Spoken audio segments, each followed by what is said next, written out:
Okay, well, I'm going to put my phone on Do Not Disturb. That's good. Hello, we're rolling. Welcome back to Astro Daddy podcast with Danny Santos and our special guest of the day. Oh my God, my phone will not go in my pocket. Oh my gosh. I have Wendy Miller with me today. Can we get a round of applause? Thank you. Thank Yes. you. Come on, you guys, sit down. That's silly. Let's sit down. No, okay. You're cute. We'll talk later. Wendy, for anybody who does not know you, can you please give yourself an introduction? Oh my gosh. Isn't that your job? Wow, this is the fucking laziest podcast Sorry, ever. I didn't prep too much beforehand. I am a Emmy-winning TV producer, Hell an yeah. author, a sexologist, host of the podcast Sex Ed the Musical, Yeah, baby. and a writer and a network TV executive, and the creator of the Oracle deck, Ask Your Gay BFF. Hell yeah, which we have a copy of here. We'll be asking some questions later. Yeah, we will. And we're going to plug that as well. Ooh, plug. All right. Yeah, baby. Bring the plugs out. My favorite. Okay, so you're talking about the production, the producing stuff that you've done. Do you want to talk a little bit about what that work was for? I've written and produced a lot of projects, and I wrote and produced the Wayne Brady Show, the songs that he sang on the show. I wrote a lot of those. That. Oh, yeah. Oh, my God. And I was at NBC for many years, and I wrote a ton of jingles for NBC, which was really fun. And I was director of special projects at the network. I directed, edited, wrote, and produced there. I think I was the first woman on staff who was a director, editor, writer, producer at NBC. Leave it to Bendy Wendy. Right? Oh my God, that's amazing. Yeah. And you also worked at Playboy. I was head of programming at Playboy for 7.5 years. And when I asked you, I have a friend who's interested in working at Playboy, you said... Why? I don't know what I said. That is what you said. You're like, I would encourage her to get the hell away. Yeah, no, I mean, I had a lot of fun there. It changed my life. Like, I walked into Playboy coming off of a really big mainstream career, NBC, The Oprah Show, lots of fancy things, had an Emmy. I walked in there thinking I'd seen it all, knew it all, and done it all. And within about 15 minutes, I knew I'd seen nothing, knew nothing, and done absolutely nothing. Well, you became one of the girls next door. I mean, it did change my life and my marriage and me in a very profound way, which you don't normally expect from a job. Yeah. But it was an amazing experience, yeah. Yeah. Well, do you feel comfortable talking about any of those changes? Ask away. All right. Well, how do you feel like it changed your, I guess, your outlook on life and on sex? Well, it definitely changed my outlook on sex because I went in there thinking, I was completely open-minded. I mean, that's why they hired me. They needed someone who had network TV development experience, but would also be cool with adult content and knew what women wanted. Yeah. And so that was me. And I walked in there thinking I knew so much about everything, but then I realized that all of my bona fides at that point were basically worthless because everything that I'd accomplished, the currency at Playboy was completely different. Yeah. And if you wanted to be a successful, happy person at Playboy, you're not walking around like flashing all your stupid awards and salary. You're flashing the most adventurous and authentic sex life. Interesting. Yeah. Which, having worked at Oprah and NBC and doing all of these other things, you came in with big credentials. Oh, yeah. I walked in with a ton of hubris thinking I was the bee's knees. And Well, you are the bee's knees. thank you. You're welcome. I'm like the bee's ankles, but they're close. But yeah, after a minute, I was kind of like, oh, wait a minute. These people have it right. Because a bunch of awards, a bunch of shit, it doesn't matter. Yeah. Like, it's who's led the most fun and interesting life. When it really comes down to it, it doesn't matter what you've accomplished in terms of outside approval. What really matters is how much fun you've had, how authentic you've been, and how much you've helped other people. Honestly, I hate to be corny, but it's true. Do you feel like that's an analogy for life? 100%. That's what I'm saying. Well, because I'm thinking, so we're both Pisces. Yep. And Pisces is the sign of thinking about like, what's the meaning of life? Pisces are constantly like reflecting, reviewing their own lives, kind of taking inventory of like, what have I done wrong? What can I do better? It fits very much that Yom Kippur archetype or like atonement, and finding the meaning by trying to do your best, learning from your mistakes. So as someone who's always thinking that way, being a Pisces, and you as well, I'm constantly like, what is the meaning of life? What is the purpose of all of this? And I feel like you just summed it up. Like, how much fun did you have?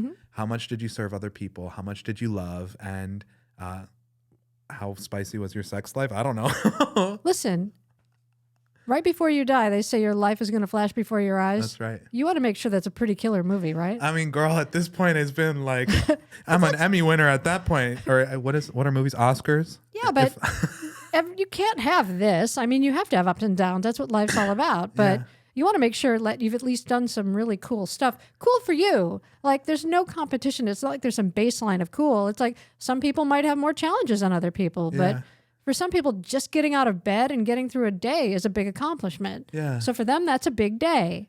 And so I'm really focused on that now. I'm having a 9 birthday coming up. Oh, numerologically. And so what does that mean? I don't know what that means, but my 9. last 9 birthday for that entire year, I only did things that scared me or that I didn't know how to do.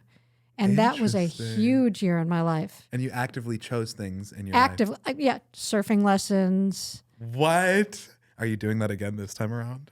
I'm gonna come up with a list of things. So have you skydived? I have not skydived. I want to skydive with Wendy Miller. I don't know. That doesn't really scare me. Like that doesn't seem like a thing that I need to put on. That seems kind of like a no offense, but to me that seems kind of like low hanging fruit. Okay. You know? Yeah. So what would be the equivalent of something like surfing lessons for you at this point? Well, I've never been snowboarding. I am terrified of snowboarding. Well, so am I, which is why we should do it. Well, how are we going to do it in California? Go up to Wrightwood. Okay. Have you seen how much snow is here, guy? I don't know a lot about California. Like, I don't know that there's snow here. There's snow here. Okay. And if we wimp out, we could just do like inner tubing the entire time. It'd be a hilarious day. Okay. Well, so given all of this stuff in your birth chart with this incredible career, you know, in your astrology, I've got your birth chart printed out in front of me. This is exciting.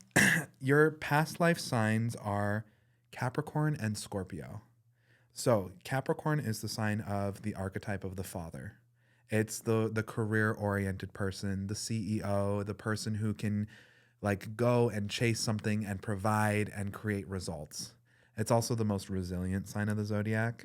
So it's almost as if in many, many lifetimes you've been a career-oriented person, a father, a provider, someone who was able to numb their feelings and just get the job done. So can you talk about how this might relate for you it's very obviously you're career oriented. Yes, but I'm also much more of a poet and a dreamer than someone that you want to hand the checkbook to. So interesting. But back to what I was saying earlier, doing only things that terrify me. This year I formed an LLC. I started a company. I have an EIN. I have a website where I'm selling things. Welcome to the club. Right? I'm like a freaking grown-up. And that's because it's scary. And so I did it. And that's, to start my company, I had to do all of that. And normally I would just be like, I don't want to do that. I'm just selling out of my car. Like whatever. But I had to scale this up because too many people were telling me these cards are hilarious. They're great. I'll tell you the story of the cards when we get there. But, whenever we get there is fine. But, so yeah, I have definitely had to run big companies and handle large budget things, but I hated it. Like it's just not my favorite thing to do, which is why I did it this year. Yeah. Well, and according to your birth chart with that past life sign in Capricorn, you've mastered career. You've mastered working hard and finding fulfillment. Capricorn's the sign of going to find yourself. And oftentimes the best way to do that is like going to find a job and work that fulfills you. So your destiny sign in this lifetime is Cancer. So the sign of being a mother, of ruling a personal life, developing family, chosen family, intimacy, relationships, being a mom, having kids, nurturing. Can you talk a little bit about how those things may have been outside of your comfort zone as you've gone through life, and yet it's also the thing that's maybe expanded you the most?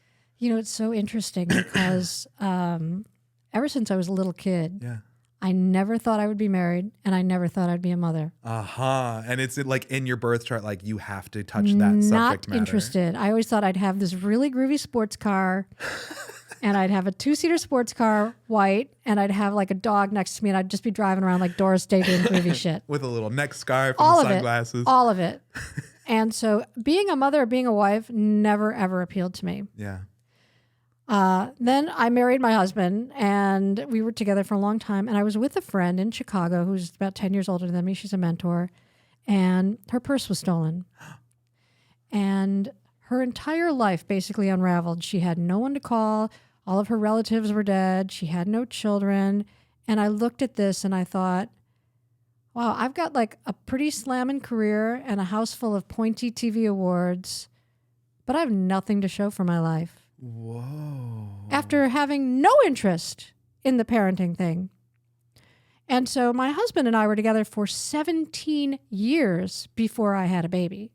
What? Yeah, we waited 17 years. We've been together for 34 years. Did he want a we baby? talked about it, but, you know, it wasn't really something that... And so I was like, what's really my legacy? Is my legacy a bunch of promos on NBC that are basically disposable? No, I really think I need to do something that maybe has much more of a lasting effect. Yeah. And so I got pregnant. I had 3 miscarriages. It turns out it was a thyroid issue, which I got fixed. And then I had a baby. And it's crazy because the entire time I was pregnant, first of all, I weighed 17 pounds less when I delivered my kid than when I got pregnant. So I lost a ton of weight during my entire pregnancy. Whoa.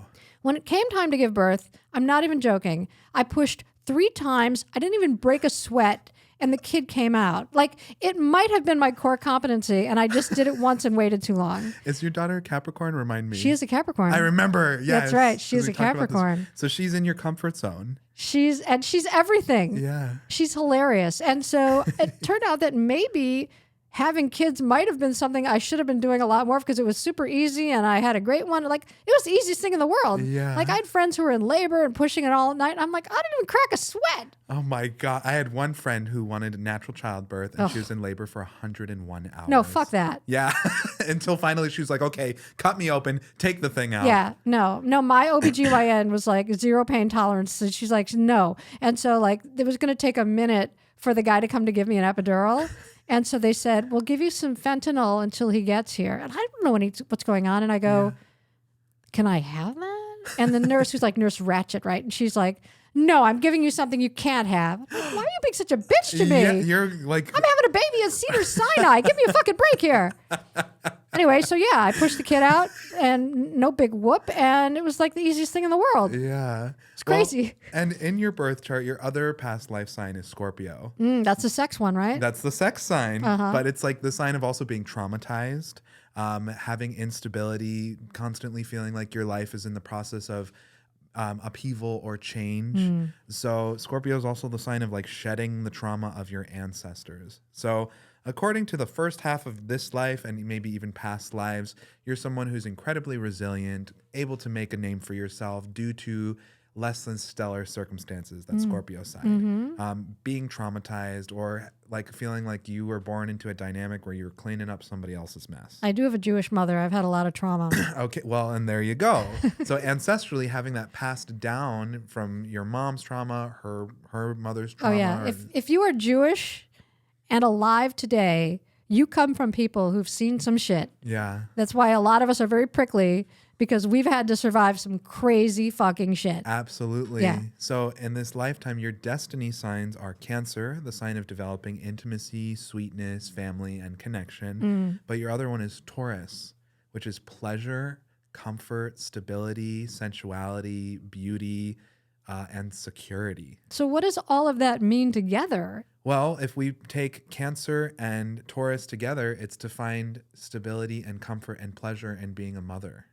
Because you can shapeshift into Capricorn, being career oriented, or Scorpio, how to handle life when things are crazy and changing, and also sex. No, I'm like I should be on the disaster team. I am like, I am cool. I am cool under pressure.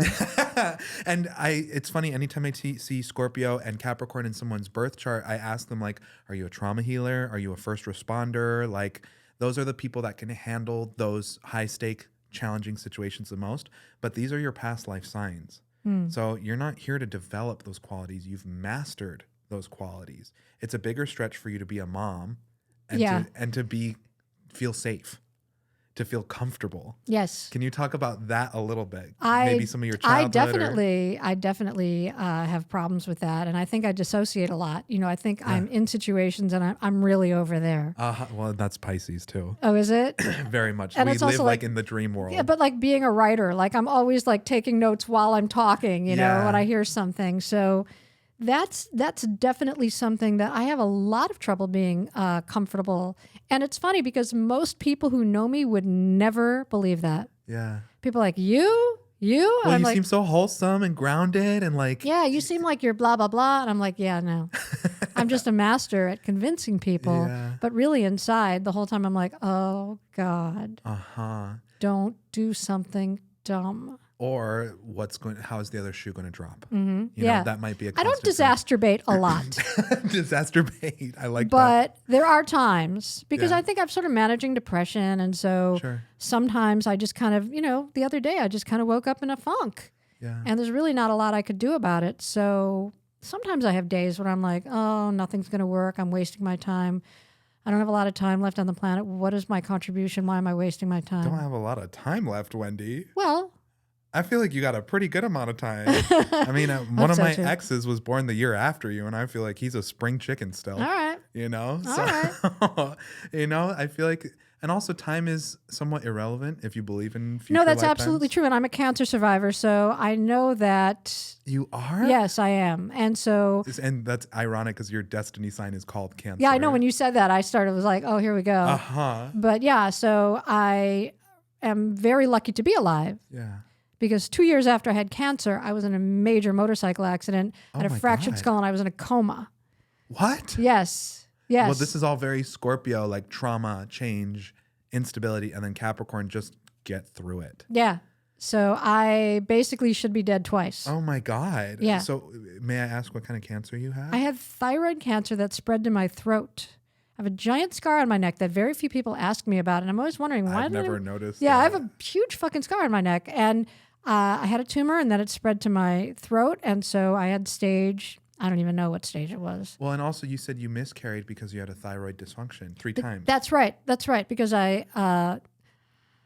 because my endocrinologist had me on ridiculously high dosage of Synthroid. Okay. And that's what was causing all the miscarriages. Oh my God. It was really simple. So you survived cancer. Mm-hmm. You survived 3 miscarriages. And also had a really serious motorcycle accident that led you to be in a coma. Yeah. If this is not like past life Capricorn Scorpio combination, I don't know what is. Oh, is that right? Yes. Okay. So your lessons in this lifetime are to move beyond the dismay that those situations might bring you, and to move towards family, connecting with others, leaving a legacy of love, intimacy, connection, these sorts of things. This is exactly what I'm trying to do right now. There you go. And then the other side of it, Taurus, to take pleasure in your life, to know that it's safe to be safe. Mm-hmm. It's safe to feel enjoyment, to feel comfortable. To take Cancer, it's also kind of like the home. And then Taurus, which is resources, money, beauty, plants, nature. Like you're here to enjoy your life. And your past life signs are throwing these tricksters at you to try to traumatize you out of being able to take pleasure in your life. I can definitely see that. I could definitely see that. And there's often I really cannot see the forest through the trees. And I could be sitting in my really nice house going, I have nothing. No. And I'm just being honest. Yeah. And it's like, I wish someone would just come by and just hit me on the head and say, why don't you just take 5 seconds, look around, you dumb shit. Yeah. Well, you also have a Gemini moon in your birth chart. So the moon is ruled by Cancer. So considering that's your destiny sign, you're asked to pay special attention to what the moon sign is doing in your birth chart. And the moon makes a hard aspect to the planet Pluto, which is Scorpio's ruler of trauma, intensity, and instability, and also to the planet Uranus, which is about unpredictability, progressing things forward. Without all the fancy astrology jargon, your instincts in life are, you said disaster bait, but also to feel like you're in a hurricane or you're in this unpredictable thing, and it's your job to just work around it or feel like it has to be that way. Yeah. But destiny says you have to work against your instincts in this lifetime to be like, to know that you can be safe and secure and then take pleasure in your security. But I'm not a drama queen. I don't get that from I you. have like zero tolerance for drama. So I'm not that person. Yeah. So a lot of what's swirling around is very internal, Yeah. but I never create drama. I never engage in gossip. I never engage in anything. Yeah. I just do not allow any space for that. And that served me very well. Well, especially in a professional field. That's right, because anywhere I've worked, I can go back again because I've never been a shit starter. Yeah. And I know a lot of secrets and I've never told any of them. And so it's definitely something that's good. So I'm if there's drama going on, it's internal drama. Yeah. But I'm not a drama queen or a shit starter. Yeah. Well, I can kind of relate to what you're saying here. I've worked a few different jobs in entertainment and ended up getting fired from 2 of them. Mm-hmm. And I never said anything bad about anybody, but being fired, you can't really go back. I guess. It depends on if you're fired for cause or if you're fired because they eliminate your department. Sure. I mean, I was just a bad administrative assistant. Oh, okay. You know, so I'm Yeah. a Pisces. But we also have in your birth chart, your Saturn return just ended yesterday. So what does that mean? Because So Saturn only moves through the birth chart every 30 years back to the same sign. So typically, you know, when a Saturn return occurs, this is when your karma is being fully balanced out. So given that your Saturn return just ended yesterday, you are at the end of a 2.5-year period where you were put through the ringer. yeah, I was, dude. Okay. Yeah, so- I was. Yeah, I was. Well, over the last 2.5 years, we've had COVID. We had the biggest civil rights movement of the planet. We've had restructuring and transformations around working from home and work environments in general. A lot about like queerness and transness and all of that coming up. And Saturn in Aquarius, I have the same Saturn sign as you. So we're born approximately 30 years apart. I'm 30 years older than you. Well, not necessarily, you know. So It's okay. we It's can just take this part out. It's just a number. It's just a number. But Saturn and Aquarius people can oftentimes feel like they're on the outside. You know, there's this feeling of isolation, even if like they're bubbly and fun and whatever. The lessons that Saturn is delivering to us is learning how to be of service to the collective. So it's not about being the star or the center of attention all the time. It's learning to be of assistance to the world, how to make a long-lasting legacy change. So yesterday, my Saturn returned. Ended. It actually returned to the exact degree that it was when you were born yesterday. Okay. And now it's over because it went from Aquarius to Pisces today. So what does that mean? What can I look forward to? Because I feel like, and you make a good point. The last 2.5 years have been horrible for everyone. Sure. But they've been particularly god-awful wretched for me. And me as well, because we have the same Saturn sign. Yeah. So, Really terrible. Yeah. Like probably top 3 terrible. Yeah. Well, the beauty of this is it's going to be easier now because you came over a Saturn return, and Saturn always gives you a gift. So there's some kind of reward or gift, or you get something for having endured this feeling of intense isolation, being an outsider, feeling like you're not being seen or received. Other Aquarius lessons could have to do with, I don't know, working with groups or like manifesting some kind of dream. Okay. So talk to me a little bit about the last 2.5 years and the Saturn return happening without you even knowing. I mean, the last 2.5 years have been terrible. You know, I've been unemployed for almost the entire 2.5 years. Oh my God. Well, there you go. So feeling neglected or on the outside. Yeah. And I felt like I was pretty certain that my career had left me for a younger woman. And it was really not much I could do about it. Sure. And that was really terrible. And I'd been signed by this big book agent in New York. He saw my writing on medium.com. He reached out to me.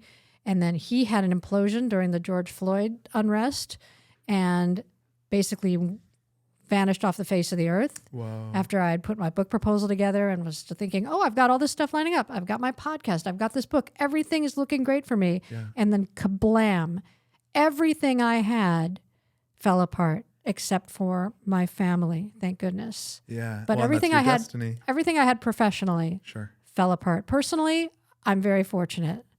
Knock IKEA wood. But professionally, everything fell apart for me. Yeah. And it's been a devastating 2.5 years. Yeah. What do you feel like this has done in terms of identity or existential crisis? How are you handling all of the above. And I tried to think, sometimes like you go in these things like, did I say something to someone once and now I'm on like a blacklist somewhere? Interesting. Like, sure. it's like, and you'd be surprised how infrequently everyone is thinking about you, right? But when Right. you're stuck up in your head, you're like, everyone's talking about how much they're never going to work with me again.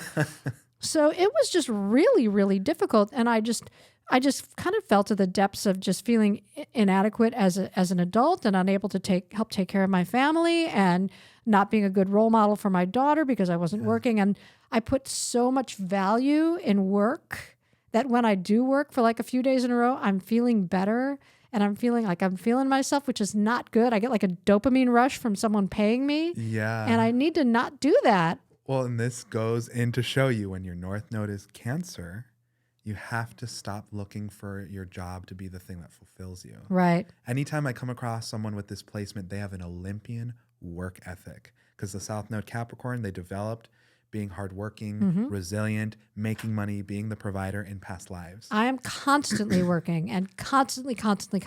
Yeah. And so it's very tricky. But this year, I decided to launch this card thing because it was just so much fun. Yeah. And I thought, this is something that's mine. Like, this is not me waiting for people to call me and say, hey, will you work for me? Will you write for me? Will you produce this? Because it's like, I was a finalist in a big contest and that fell apart. Like, everything went kablooey. And I thought, is it over for me? It's over, right? Like, I need to go to like the Walgreens job fair. Like, it's over, right? It's over, right? It's not over. It's your Saturn return. And Saturn in Aquarius is one of the hardest ones because that's where Saturn has full reign. Aquarius is ruled by Saturn. So Aquarius is the sign of like dissolving the ego. So it's all of the things that you've built your identity around. Aquarius is like, sorry, we're going to hold these things away from you. Yeah, well, that's exactly what happened. So, and then that forces you to start working on family and stability from other places. So when I see other people who have their South Node in Capricorn, North Node Cancer, I had one colleague of mine who was an alcoholic and hid it completely and was constantly numbing themselves. And when they weren't doing that, they were working. And then like totally not paying attention to their personal life at all. And then I had a client once who, she was young, she was in her 20s, and she was on her way to become an Olympic swimmer. And she had a horrible accident that caused her leg to like have an accident that she can't swim for the rest of her life now. So life will give the people with a South Node Capricorn, North Node Cancer, it will deliver these things that force you to like working your way through and getting your self-esteem met through a job or through accolades isn't going to cut it. No. This lifetime is about intimacy, connection, family, and learning to celebrate and ritualize life rather than looking for an award or a paycheck or any of these things. So as you hear all of this and, being at this phase in your life, what does this mean to you? Well, it's really a lot to hear, and Sure. it's validating certainly to hear this because especially after your Saturn return, right? And I'm still just sort of trying to understand that as well as I can. It's like it's a lot for me to grasp what you're saying because I'm not as knowledgeable as you in this. Sure. But I know I'm a resilient person because I was supposed to die twice and I didn't. Yeah. So I know there must be something I should be doing here. And whenever I create something that just makes people happy or adds some sort of fun to the world, I just feel so happy. Yeah. And I just want to take the rest of this time that I have, and I've spent my entire career making other people rich and famous. Interesting. And I need to flip the script on that and just focus on me. Yeah. And I'm not good at that. So that's another thing I could do this year. Well, and that also goes to say, like, if you're here to form intimacy and attachment, like getting to know yourself and putting yourself in that limelight could be a form of fulfilling that destiny as well. Yeah. I keep getting these little, and I don't know if you know this about me, I'm highly intuitive. You're a Pisces. Right. Anytime I talk to you, I'm like, damn, this person's so amazing. I keep getting these little dribs and drabs, like, you're going to be the face, you're going to be the forefront, you're going to be the and I'm like, me? Really? Why not? I mean, I'm fine on camera. I host a podcast. I do these things, but I never think of myself because there's no one like this that you see on TV or movies or well, I don't want to be movies, but I'm just saying I don't have a desire to be famous, but I think there's a really strong possibility that I might be. I mean, I don't know. I feel like you are famous anytime I'm around you. But like also if your other destiny sign's Taurus, which is like stability and security and pleasure, if being in front of people and talking and expressing yourself brings you joy and gives you the opportunity to develop intimacy, that would be a beautiful expression of fulfilling this destiny part of you, but not for like a reward. Yes, and I don't want to be I want to leave my house looking like this and have no one pay attention to me. Yeah. I don't want people taking my picture. I don't want to be famous. It is not my dream. But I am a little bit thinking that there is a level of higher exposure for me that's to come. Yeah. And I haven't really wrapped my head around that. So I think that's actually a distinct possibility. Well, and given that your Saturn return is over, this feeling of not being seen or being on the outside or all of that, it's coming to an end as of today, March 7th. That's crazy. So you're on the other end of it, and Saturn always brings you a reward. So what kind of reward? Like a discount coupon at Chipotle? Like what are you talking about? If only. So I'll use myself as an example. Okay. During my Saturn return, I had a lot of very traumatic events happen to me. The climactic one being that someone I was in a relationship with, he and I had a very serious falling out where I felt like my danger was at stake. And with that relationship coming to an end, that's when I finally decided selling all my things, getting rid of my apartment, and preparing to go to Peru to pursue ayahuasca shamanism. So that to me is a dream I've had my whole, I guess, life. I didn't know that I wanted to be a shaman, but I wanted to do ayahuasca. And now 31 ceremonies in, I'm prepping to begin serving ayahuasca to other people. So I feel like Saturn is rewarding me for Aquarius, dissolving the ego, letting go of attachments, letting go of the way we think things are supposed to go in order to follow what's actually authentic and true. So for me, that's shamanism. For you, whatever feels the most authentic thing to you, Saturn is supposed to bring that to you. The second ayahuasca ceremony I ever sat in, my message was, the secret to abundance is to get rid of everything you own. What? Yeah. I've been doing this work for 9 years.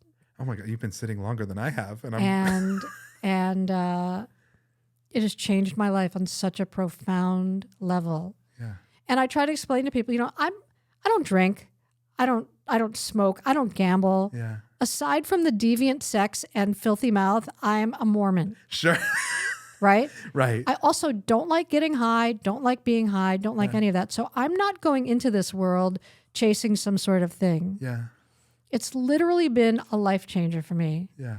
And the work that I've done, and I've gotten such incredible life-changing messages that I feel that my channel's kind of open all the time now. And maybe that's when I think that I'm getting psychic downloads or intuitive messages, and it's really because my channel is just open. Yeah. So I'm hearing a lot of chatter. It's not annoying. It's actually really helpful. Encouraging, right? And these cards came from that.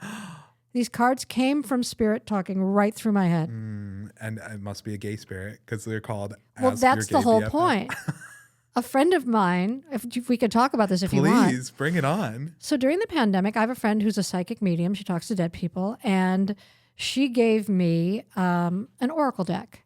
And she said, if you ever need answers, talk to the cards and you'll get the answers you need. Yeah. And every morning I walk 4 miles, the same thing, the same path, the same time, just about. And it's basically like a major download reset for my day. And I'm walking down my pathway, and I thought to myself, I do not get all of my life advice from random voices in the sky. Sure. All of my life advice comes from my gay best friends. Yes. So why don't I create oracle cards in the voice of my gay best friends? Because that's where I get incredible wisdom and also a lot of burns. Yeah. And so I went home, and this is something that everybody should know. Your stupidest ideas are your best ideas. Just remember that. Okay. I went home and I reached out to some friends and I started writing these with my friends and going back and forth. We had a few rules: no punching down, nothing that'll get us sued, and nothing deeply offensive. Yeah. And then we kind of get rid of the offensive thing because, come on, it's comedy. Sure. And so we workshopped them. I made a deck for myself and just a couple other friends. Everyone loved them. I'd be at parties, I'd pull them out. People would buy them out of my hands. I made a couple more, all gone. I'm at a barbecue in my neighborhood and TV's Daisy Duke walks up to me and buys the fucking cards out of my hands. Oh my God. I'm at a professional conference and I'm just shuffling these deck, shuffling the cards, waiting for the speaker to start. This woman's watching me and she's kind of like looking at me and I'm like, okay. And I'm just like shuffling my cards and she goes, what are those cards? And I said, oh, it's an oracle deck. And she goes, can I ask a question? And I go, okay. And she goes, all right, here's my question. Do you have a partner? And I'm like, fuck, I'm being cruised. Well, of course, the gay BFF deck is like you're attracting right. cruisy And I'm like, but I look at her and I go, you have one opportunity to ask a question of all spirit, and you just want to ask if I've got a partner. Like this is your one question of the genie, and you're going to use it asking if the person holding the box has a part. Like, what? She goes, yeah, that's my question. I'm like, okay. So she pulls a card. She gets a no. She gets a yes. So I do have a partner. She goes, oh, you have a partner? I'm like, I'm married, but yeah. And she's like, okay. And then she keeps, and it was just like the weirdest thing. So she wants one of the decks. Yeah. Everybody wants one of the decks. I make 20, all gone. I make 20 more, all gone. Oh my God. And it's at that point I'm thinking, okay, this really is a thing. Yeah. And so I become a grown-up and I form an LLC and I open a store on cardtobelieve.com. And now I'm selling them and I'm going to the post office every day. But doesn't it bring you like some of the best joy? It does, but I have to be careful because I've kind of tied it with my self-esteem and I can't do that. That's not working. And my Zen teacher taught me a very important lesson, which is you want to have high standards and zero expectations. And that is the key to happiness. High standards for your work and zero expectations for where it will go. Because it's the expectations that's where you get hurt. That's where you get disappointed. If you have no expectations, and that's how I am with these cards. I made these cards because they made people laugh and they're funny. But so some people be very sweet, like, oh my God, this is the next Cards Against Humanity. I'm like, please, come on. It's lightning in a bottle. Let's just play with the cards and have fun with them. Why do you have to compare them to something that's like some giant monolith? Enjoy them for what they are. Exactly. And so I'm not getting caught up in that. Yeah. But also, this is Saturn moving into Pisces now, and that's our sign. And in your birth chart, you also have Mars and the Sun in Pisces. So it's going to bring this energy of like kind of delivering what your Saturn return took away. It's activating a gift. So is it the end of shit times? Is that basically like, speak in my language? Okay, let me rephrase. Thanks. You're going to be rewarded for all the hard work you did over the last 2.5 years through positive things happening in your life. Okay. And a gift, maybe it's these cards and maybe it's where that goes or maybe how it continues to develop. Maybe you're making something else as well. I'm always making something. Yeah, you are always. Yeah. But someone once told me Pisces, we always have a project we're working on. Oh yeah, I'm always making something somewhere. We can't live without it. No. So, but I believe, I mean, for me, I'm seeing myself going to chase this dream of becoming an ayahuasca shaman. Yeah. For you, like, what's the next thing you'd like to achieve or feel? I have a very interesting opportunity that somebody swung at my head the other day on my walk, as a matter of fact. And I thought, this could be amazing. This could be really, really amazing. And I don't want to give too much away because because it's a thing and it might not even be a thing, but a really great opportunity, potential opportunity, just came my way yesterday. As your Saturn return. As a potential. Yeah. Oh, was interesting. Closing the last day of your Saturn return. Interesting. Seems pretty good in my opinion. Well, I didn't know any of this. Yeah. But yeah. And so I'm having more conversations about it today. And it could be a massive, massive, amazing, cool thing. Or not. Based on the astrology, this is something where you're being asked to go and gently escalate the mountain for the reward. This could be the gift that Saturn's bringing you. So you didn't say that I had to climb a mountain to get this reward. You said I was just going to get a reward. I mean... So now I got to climb a mountain to get it? No, it's ride the escalator up the mountain. I mean, I got nothing against climbing, but I mean, It's just you're ascending. You're moving upward. Okay. Climbing a mountain sounded like a lot of work. And I feel like after the last 2.5 years, someone ought to deliver a pizza to me, something. The UFO up the mountain. Jump in with the aliens. Okay, let's ask some questions to the cards. Yeah. So... I'm going to pull these over to myself. Do you have a question for yourself you'd like me to? Sure. You really need to shuffle those. Okay, let's shuffle these. And this is your deck. Off. So I'm very excited to be here. Okay. My first question is, will my daughter get into the college of her choice? All right. Oh, we're at this level of stability today? Yeah, no. Well, that's really funny because the college of her choice is not going to college. Whoa. So you already knew the answer.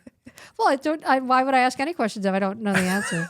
Fair enough. I mean, I have a question I want to ask, but I don't want to know. Go. Well, okay. As I'm preparing to go to Peru to become an ayahuasca shaman, will I be given the blessing from the tribe to begin serving? I feel like that's a lot, big stakes. Put a time on that. This year. Okay. Not on my watch, Biat. Hang on a minute. Let's look at that question again. Okay. Can you ask it much more specifically, please? I could. How about that's the thing with these cards is I've learned that it just flipped up. Yeah. One just flipped over. Fine, but only because I've run out of bitchy ways to say no. So they're messing with me. They are. This is what I've learned. They're sassy. These cards, people, because I'm like, hey, they'd say, hey, can I ask a question? Am I going to meet someone nice? And then they pull a card and it says no. I'm like, you're going to meet someone nice. I mean, that could be someone at Ralph's who hands you a basket. You have to be very specific. But the thing with these cards is the more specific you get with your question, the more powerful the answers are. Because what it does is it forces you to get really real about what you want. Yeah. Because it's like, well, I'm going to meet someone nice. Like, that's a dumb question. Am I going to meet someone handsome? Another dumb question. It's like, am I going to find someone who makes me feel blah, blah, blah, blah, blah? Pull the card. Yes. It keeps happening. That people, if you ask the right question and really frame it specifically. So let's go back. I'm sorry to be taking over your show. Please, take it. Let's ask that question again. Ask for exactly what you want in Peru.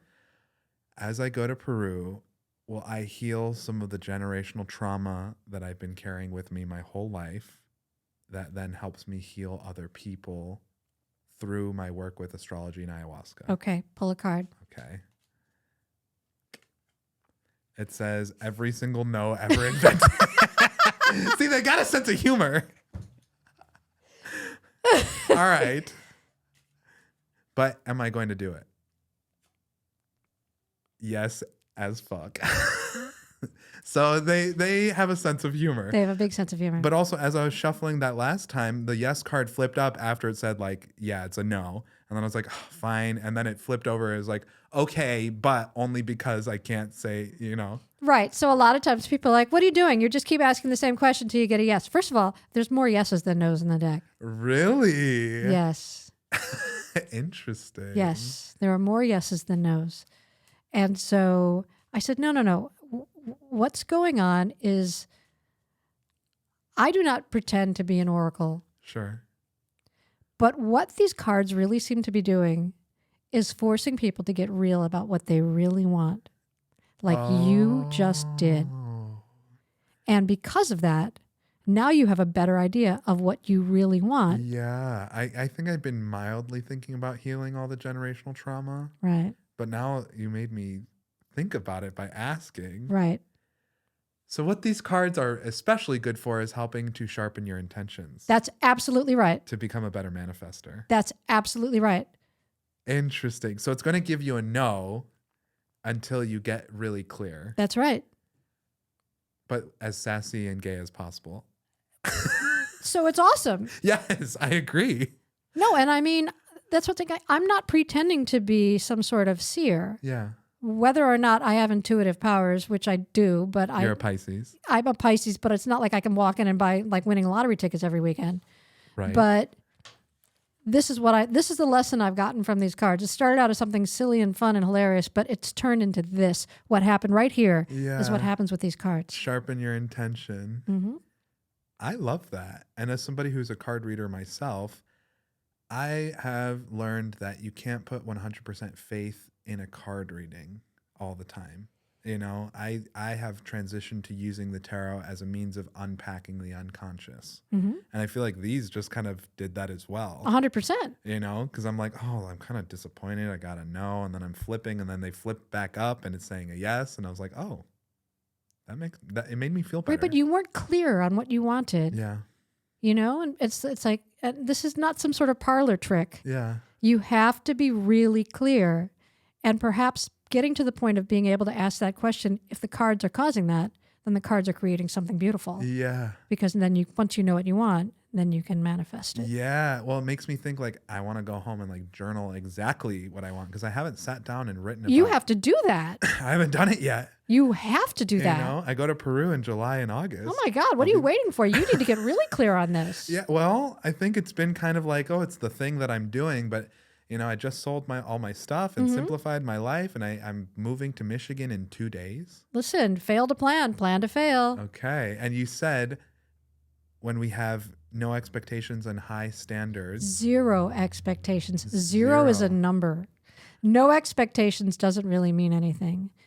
Zero expectations. High standards, zero expectations. Interesting. And that is the key to happiness. Okay. And that's also very Aquarian as well, in the Saturn and Aquarius energy, because it's dissolving the ego. So it's not being attached to anything, but still providing the top quality work that we can. And I guess you could carry that into these cards as well, like getting really clear, having no expectation on the outcome, but crafting and refining an intention, a question. Right. And why shouldn't you have fun along the way? Because then you could just be like yes and no, just flipping out. These are funny and they're laughing. They laugh and disarmed you. Yeah. Like you're asking life-changing questions, and all of those answers completely disarmed you because they were funny. They did. Yeah. That's a good point. These are trickster cards. What does that mean? So trickster medicine, in spirituality, in my ayahuasca tradition, in astrology, what have you. The trickster is the one who interrupts the thought pattern, interrupts the status quo, and causes people to start looking at things from a different point of view. Mm-hmm. On some level, they're manipulative, but not as a means of trying to manipulate you to do something bad. The trickster is able to, I'm going to use this really fancy word, ameliorate, to take a negative and make it positive, or to transmute energy. So I feel like that's what these cards are for. It's about transmutation, transitioning one thought, idea, or feeling into something more refined and specific through fun. Isn't that a Pisces thing too, to be able to make something out of something else? Yes. Well, Pisces, we are, because we're the last sign of the zodiac, we know the darkness and we still choose the light. Mm-hmm. So being the final sign, yeah, I guess Pisces does have a little trickster in it. But we're the sign probably least likely to use it for evil. Oh, that's interesting. You know, yeah, not interested. Because we're pure. Okay. Because we're so sensitive. Yeah, we are. When looking at your birth chart further, your career sign is also Aquarius. So that is the sign we know about humanitarianism, working with groups of people, reaching a global audience. Mm-hmm. You've pretty much done all of that. Yeah, well, I definitely have reached a very large audience with my work, but one of my secondary goals, my first goal with these cards is to get people to buy them and have fun with them and just like to figure out exactly what they want. Yeah. My second goal with them is to create different versions that will help people raise money for their charities. People can use them for fundraisers so they can raise money for their charities and help them bring a lot of joy, but also raise money to help support their thing. So if you have a charity that's aligned with our beliefs, please send me an email at itscardtobelieve@gmail.com. And I would love to make some sort of cards that you can use to raise money for your fund, for your organization. Yes. And can you just also plug on how people can buy these cards, where they can find them. Yeah, cardtobelieve.com. Okay. Go to cardtobelieve.com. You can get the cards, and let's talk about ways that I can help you raise money for your organization. Yes. And then, I mean, we still have a little bit of time left, but Great. I don't want to rush you on plugging yourself. How can people find you and follow you and contact you if they want you? Card to Believe. I'm on Instagram at Card to Believe, Facebook Card to Believe. I mean, I'm also out there, the Wendy Miller. You can do that. My podcast, Sex Ed the Musical. But Which is honestly, amazing. Thank you. But honestly, I'm focusing on this right now because it's just really sparking a lot of joy and changing people's lives in a way I never expected. I just wanted people to laugh. Yeah. But I had no idea that these cards were actually going to change lives, including mine. Yeah. Well, and it makes sense that your career sign is an Aquarius, and you're talking about like these cards can be used to help the collective, and you want to use it to help raise money for charities, and you're right in line with what you're supposed to be doing. That feels good. You're on the right path. That feels really good. I'm glad to hear that, because I don't know about you, but I had a bad 2.5 years. Okay. Girl, it was fucking hard. Can we do a version of the cards with crows on them? Whatever you want. I'm obsessed with crows. You want to do Ask a Crow? Ask a Crow. I'm obsessed with crows too, because you can befriend them. Yes. I kind of want to do that. They bring you presents. Yes, they bring you presents. And they also attack your enemies. Yes. Yes. I love crows. They're my favorite animal. I'm kind of into them too. Okay. And they're also sassy. Like crows don't cut the mustard. They do cut the mustard. They're not afraid They don't play. They don't play. Yeah. And they love to play, but they don't. They will eat, like you put the shit out for them and they'll get to know you, and then yes. and then they will expect it and you build a relationship with them. Yes. Yeah. Wait, why do you love crows? For that very reason. They're smart and they're interesting and they bring you presents and they will protect you. And I love all animals. Except rats. I don't love rats. I don't know if I'm crazy about rats either. I don't mind snakes. I think they're cool. I think snakes are cool too. They represent healing. That's so interesting. I've never been terrified of snakes. I think they're groovy. I used to catch them in my grandma's backyard as a kid. That's fun. I have an interesting story about a crow. Okay. So I have a lot of stories about them, but they've been following me lately since I've been really working with my ayahuasca shamanism work. And on the day that I was like going to propose to my ex, because I felt like it was really the right match, even though it didn't appear to be so, I saw 2 ravens flying across the street, and one of them dropped a stone. And I thought that was really beautiful.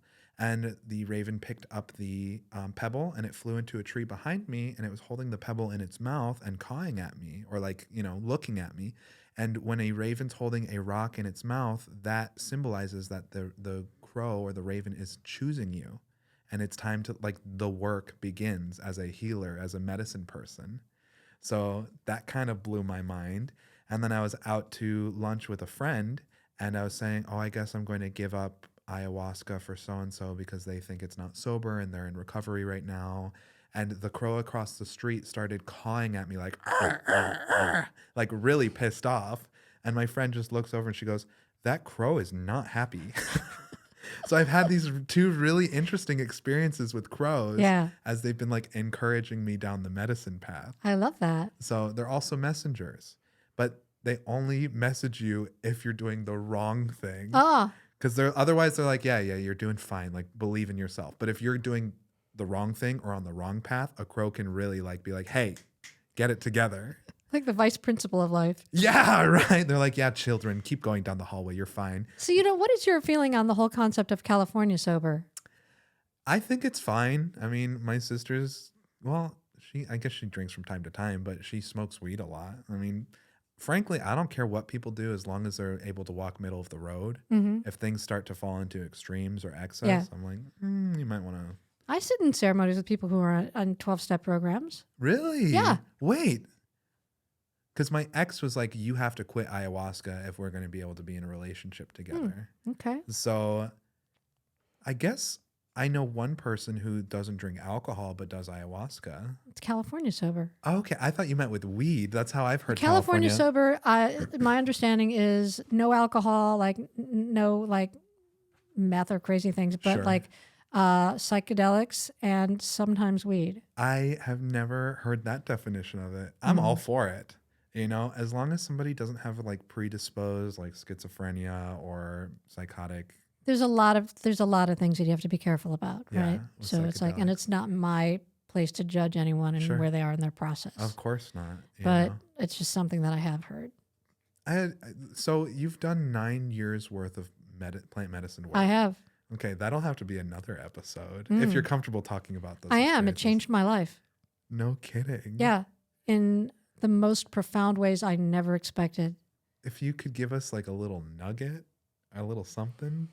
My first journey was with a group of people, and the next morning during integration, everyone is talking about, what their experience was. And again, this is my first time. I don't know anything from anything. Yeah. And I was just glad that I didn't like run down the street naked or crap myself. All the things that I thought would happen. Everyone's like, that's not going to happen. Yeah. Luckily, of course, it didn't happen. So the next day, everybody's going around and they said, Wendy, what was your experience like? And I said, well, I dropped in really fast. And the first thing that I had to do is I found out that I had to upgrade my service panel in my house. I have to carve off a part of my house and put in an ADU. I need to put a kitchen on this wall. I need to call my friend Steve, who's going to do the contracting work. I need to put it here. I put a wall there, and then like this whole thing. And my friend turns to me and says, only you would have an ayahuasca trip that is like an episode of HGTV. Oh my God. But I did exactly that. Yes. And I put an ADU in my house. And then like the next time I was with this group of people, they're like, oh, you're the one that had that crazy dream about the da-da-da. I'm like, yeah, and I did it. And they're like, you did it? I'm like, well, why are you doing this work if you're going to get messages from spirit if you don't do what it tells you to do? Yeah. Why are you doing this work if you don't listen to the messages you're getting? That's a good point. So I listen to the messages that I get. Yeah. And that has changed my life in profound ways. And I don't just mean the HGTV part. Sure. Moving forward about fear and about acceptance and about forgiveness. Yeah. Oh, that's been a big theme. And sometimes I'll just drop in and it's just really not very much at all. But other times I get like a freaking Gantt chart and downloads like details, which is ridiculous for me because I don't want to look at any of that shit. Yeah. But my downloads are incredibly detail oriented and usually like project manager level. Whereas everyone's like, I was in a burning butterfly garden and I talked to my grandmother. And I'm like, all right, I need to set up a budget for blah, blah, blah, blah, blah. And I need to bring this thing up. But Tuesdays, and people are like, what? So that's just how I am. Yeah. Yeah. It's profound for me. I can relate to that. Although some of the really intense messages that I've received, I have backslid on. Like I'll do the change and then I kind of fall back and then I have to like try to get back to the... But that's your journey. I guess so. Yeah. Please don't try to emulate me. What I do has nothing to do with anyone else. Yeah. I guess it's part of my growth is like how to stick with things. Okay. And that's a great lesson. In my birth chart, my past life sign is Gemini, which can be flip-flopping or like kind of in a state of crisis. And I'm trying to learn Sagittarius, which is like walk the middle of the road, not fall into extremes. So it's easy for me to kind of fall off the wagon when I'm doing something really well. And that's like, I guess, part of my journey of integration because I will give the message and I do the message until life comes along and sweeps me off. See, I boundary like a motherfucker. But your moon sign's Gemini, which is the sign of good boundaries as well. So can you speak on those boundaries a little bit? Yeah, I have no problem telling people the truth. Because if you lie, you have to remember shit. I don't want to remember things. So if I don't want to do something, if I don't want to be somewhere, if I just want to go for a walk, I just do it. Yeah. And I'm also good about people wanting to throw their drama on me. And again, it's like, shields up. I don't want that. I'm not interested in your drama and you're crazy. Yeah. And some people find it very seductive, but I do not. Same. But it's with myself as well. Because sometimes I'll be disastrobating. I'm like, you know what? Okay, fine. You got to stop doing that. Now, just a quick question for you. What do you do when you find yourself in too deep in a situation that you're unhappy with, and by setting boundaries or having to put things to an end, you know it's going to set a lot of problems or negative emotions off in the other person? How do you navigate it? What everybody thinks of me is none of my business. I will Irish goodbye something. I have walked out of a million things. And you know what? I've been at parties and people have left and didn't say goodbye to me. I don't remember anything. It's not like I'm walking around going, hey, Clifford left and didn't say goodbye to me. Just if you're in a situation that is not good for you, you have to get out of it. Mm-hmm. You have to put yourself first. And I don't mean to be an asshole. Sure. But I mean, you have to serve yourself first. And so That's how you contribute to the common good. And I'm not saying being a jerk and taking things and being a bad person. I'm saying if you're in a situation that looks like it's a bad situation for you, you need to extricate yourself. You can be kind about it. You can be polite about it. You should be, aware that other people might be impacted. But ultimately, you have to be out of that situation as fast as possible. Yeah. And I am like, I will pull myself out of something, nobody's business. Yeah. So I have no problem. Okay. See, I'm also 30 years older than you, apparently. So I have a lot fewer fucks to give. I'm starting to get to the point where I'm caring less about what other people think. It's none of your business. You can't control it. I guess that's true. Zero expectations. Oh. Zero. Well, Wendy, as a final send off to the podcast, do you have anything else you'd like to say? A message of love or, an intention, a wish, a prayer? Gosh, I wish I'd known I was going to be asked that. I might have prepared something in advance. I have to say that I think the happiest that I am is when I listen to messages from myself and I act on them. Well, isn't that what ayahuasca is? Just Yeah. what you're already, spirit's bringing you. But a lot of people get messages and they get stupid ideas or they get things like, that's the dumbest idea ever. Act on those things. Those are messages, and your stupidest ideas are your best ideas. Okay.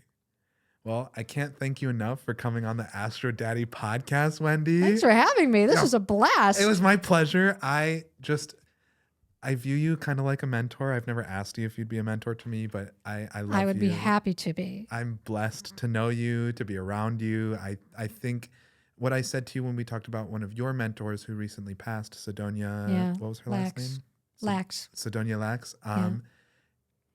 When we talked on the phone and caught up after she had passed, I remember saying, like, this woman, you really know what really matters in life. Like, I felt that from you. Like, you know what's important. So I really admire that quality in you, and I look up to you a lot. Thank you. That's really, really kind, and I really, really appreciate that, and I hope I can live up to it. You do every time I talk to you. So thank you. All right, Astro Daddy podcast. This is Danny Santos, and this is one of the last episodes of season 1. So be on the lookout. Bye, guys. Bye.